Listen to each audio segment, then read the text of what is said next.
بسم اللہ الرحمن الرحیم۔ السلام علیکم۔ زینب ٹی وی کے ناظرین، آج کے درس حدیث میں خوش آمدید۔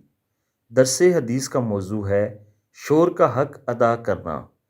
حضرت عائشہ رضی اللہ تعالیٰ عنہا نے رسول اللہ صلی اللہ علیہ وآلہ وسلم سے پوچھا کہ عورت پر تمام لوگوں میں سے کس کا حق زیادہ ہے؟ تو رسول اللہ صلی اللہ علیہ وآلہ وسلم نے فرمایا، عورت پر سب سے زیادہ حق اس کے شور کا ہے۔ پھر حضرت عائشہ صدیقہ رضی اللہ تعالیٰ عنہا نے پوچھا، مرد پر سب سے زیادہ کس کا حق ہے؟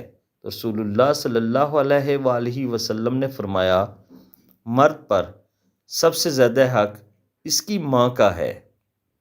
ناظرین کرام، مفہوم حدیث یہ ہے کہ نبی پاک صلی اللہ علیہ وآلہ وسلم نے خواتین کو زور دے کر یہ فرمایا ہے کہ آپ پر سب سے زیادہ حق آپ کے شور کا، آپ کے خاوند کا ہے۔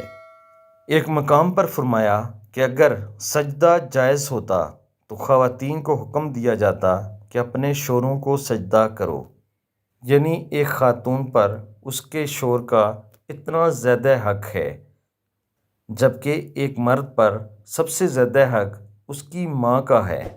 اللہ تعالی ہم سب کو عمل کی توفیق عطا فرمائے، آمین ثم آمین۔